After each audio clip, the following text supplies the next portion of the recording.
Hello my friends, we have some breaking news. Russians tried to attack Ukrainian positions in Zaporizhia direction. Here in Mala-Tokmachka, they moved even with their convoys. It's very strange, so Russians are not successful in Pokrovsk-Dobropilya direction with their convoy attacks. So they thought, okay, maybe we should try something like that on the south as well, because Ukraine doesn't have the first Azov Corps established, but our guys were ready for this kind of the move of the Russian army because intelligence reported about the possible Russian strike towards Mala-Tokmachka and also not far away from Nestranka village. As you might see here, Russians were captured on so-called Russian-controlled territory, and here they were capable to actually move, but this attack was a complete failure for them, and I have the drone video to share with you. The job was performed by 118th Mechanized Brigade of Ukrainian Army. They stated that enemy attack from three of the flanks. The attack happened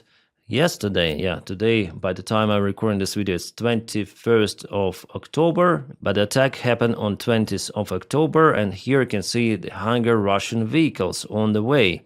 There are some of the Ukrainian drones going, and I can show you just still images of kabooms. One drone is usually not enough for those Russian hangar vehicles. So here kaboom, kaboom, vehicle continued the movement. Here once again kaboom, and still there is a movement. So you have to use lots and lots of the FPV drones to chase those Russian tanks with their armor. With some of the lucky shot that was capable to break through the vehicle defense. As you can see, one more is burning, and the one that stuck in the trenches was finished with the drone drops. That's it. Some of the Russian infantry forces were capable to land in Mala-Tokmachka ruined buildings, but later on they were finished by even HIMARS. Yeah, here Ukraine used HIMARS. Well, Russians definitely managed to reach this settlement, but the outcome for them is complete cancellation. You may see here, and Ukraine used some of the artillery. Let's check it out. Yes, as I showed to you, it was HIMARS definitely. It looks like it, and geolocated in Mala-Tokmachka. Well, Russians expanded the gray area. That's their only achievement, but we are not speaking about the presence of the Russian army here. They were flatlined. As you might see in this direction, Ukraine is using some of the aviation even. There was the strike on Russian buildings. Yeah. Well, actually, it's a Ukrainian building that was taken by Russians, that's why I called it like that. But it was also geolocated, confirmed Ukraine is using aviation all around the front lines. Also, this vehicle was captured probably from the same convoy just on the way. Yeah, it gives us the reference for the same video with coordinates, the video which I showed you before. The problem in this direction for Russians that the terrain is pretty much flat and there are not many forest patches or tree lines where Russians could hide their vehicles or their troops, and every attack of Russia is pretty much visible by Ukrainian surveillance drones, which limits the actions of the Russian army. Here, advancement with Russian even sabotage groups, small ones, is kind of complicated. But yeah, it was not the only direction. Russians also went over here. They lost more vehicles. Well, this time Russians took some of the roads and they were stopped. Well, this vehicle was stopped by the mines and this one with FPV drone strike. It was geolocated and confirmed, but what is interesting about this Russian attack that infantry was finished by Ukrainian tank. You see how it fires towards this building with a shell exit. Pretty much interesting that Ukraine is using even its own vehicles to stop Russian offensive. In Novopavlivka direction, Russia also tried to offense with some of the armored vehicles, Hunger type of the vehicles. There were two of those and all of them were captured on the way, even on the Russian-controlled territory. I say so-called controlled sometimes because Ukrainian drones, they operate far behind the front lines.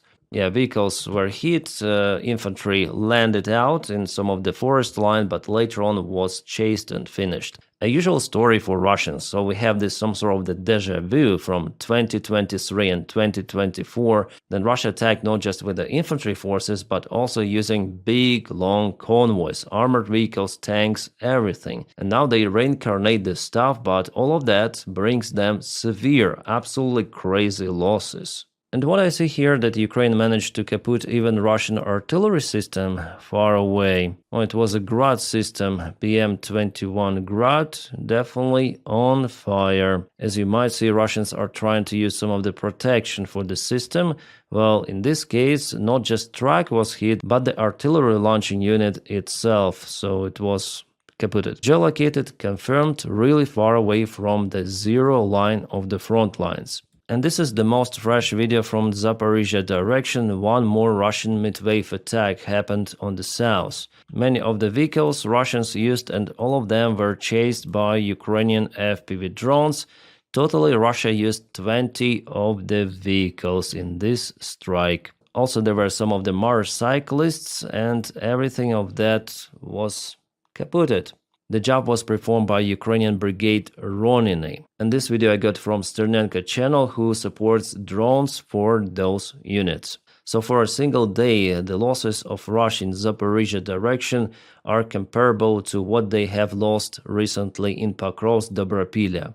It is crazy. Why they're doing it, I'm out of clue, but it's good that they're doing it because Ukraine nails them very hard. I read Russian military bloggers, including Strelkov, war criminal, who continues somehow to type something on Telegram. Well, his wife does it, but they have some sort of the communication connection. So Strelkov is in shock as well. And many other military bloggers of Russia too, that what is happening is madness with those convoys. So Russian military command, they know it, but probably they don't have another choice because their commands coming for them continue to push, propel with vehicles, without vehicles, as you want, but you need to take more ground. That's it. So here Russia was not successful despite significant amount of the forces they used recently.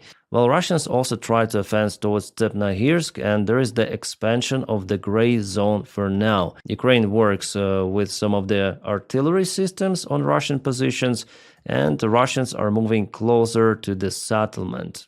Unfortunately, but still without the main forces advancement. Here we speak about the small sabotage groups that use this difficult terrain, some of the urban environment of those settlements. And let's go a little to the east. Here Russia took control over Poltavka. I guess fully they took it. At the same time, Ukraine used some of the drones to hit Russian positions. Well, here Russia has the most successful direction. They still hesitate to use their armored vehicles here for whatever reason. Probably they decide to use those in the most robust Ukrainian defense directions. In this direction, they advance with their infantry, motorcycles, all-terrain vehicles, and they back up everything of that with lots of the aviation strikes. As you might judge on those kind of the symbols over here, and Russia recently started to modernize their aviation gliding bombs. They convert those into some sort of the cruise missiles. I think you might call those cruise missiles in this case. Then Russia puts the jet engine to expand the range. So now the estimate range of those kind of the gliding jet missile bombs is roughly 200 kilometers, which is pretty much high. Potentially Russia may reach Poltava from its own territory and also the capital city of Ukraine, Kiev. This Russian gliding bomb was found in Poltava region of Ukraine, FAB 500 it is, and it was equipped with a jet engine. Luckily, it didn't detonate, and our sappers, they exploded it in this place. Yeah, that's the new type of it. Well, as it was said, it is equipped with a jet engine, but I don't see it here. Probably it is connected underneath or somewhere. So Russian aviation unfortunately might be more successful with the strikes, and they may save their airplanes not coming close to the front lines. But from what I know, Ukraine is working on some of the anti-gliding bomb warfare, which will be presented pretty much soon, I hope. And by the way, here I forgot to tell about Zaporizhia, why I think that Russia is so focused on this one. Well, they need to expand the territorial gains because Ukraine created a so-called kill zone. It's roughly 15 kilometers, could be up to 20. But with development of the new drone technologies, Ukraine may expand this kill zone further, and it might touch Russian logistics and, in a future perspective, even Russian ports. It's not a big distance here, it's roughly 70-75 kilometers, and Ukraine already has drones capable to reach those ports, long-range drones, but still Ukraine is unable to use those 24/7 all the way across the front lines. It's the next step. Ukraine has even the analog of the Russian Lancets, and let me show you the video of the successful operation of those particular drones. Not long time ago, Russian journalists published this kind of the video showing Yakovlev 52 and Cessna Skyhawk 172 equipped with those kind of the machine guns.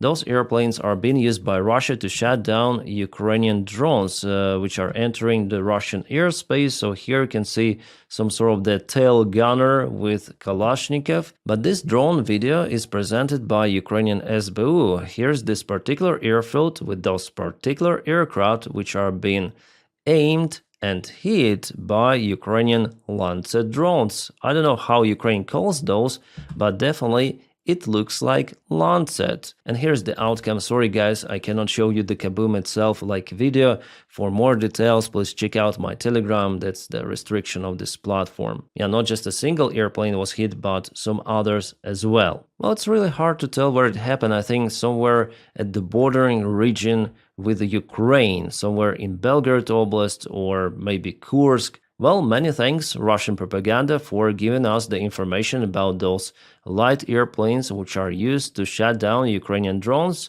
Not any longer. Now let's go back to the front lines because I saw some of the positivity in Alexandrograd, where Ukraine gained control over this settlement. Liberated, returned back. It was confirmed by Telegram channels. There were some of the fights in the trenches. The presence of Ukrainian army was confirmed and Russians were repelled. For a very long time, Ukraine was capable to gain the territory in this very difficult direction.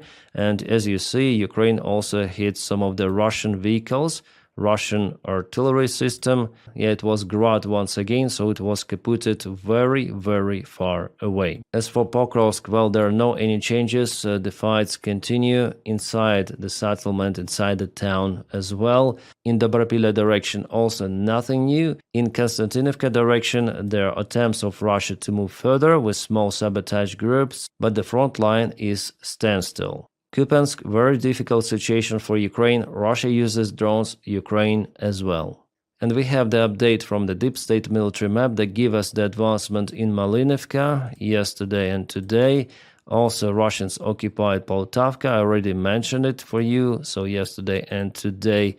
And Kalinivsky, also light Russian offensive in this area. As I continue to tell here, Russians every day, almost every day, take the ground in Zaporizhia, Dnipropetrovsk and Donetsk regions. But still, this movement is not enough for them to break through Ukrainian defense lines. The main defense goes through Pokrovsk and towards south. An interesting case today happened in Hungary and also Romania. Some of the oil facilities and also refineries affiliated with processing Russian oil caught fire.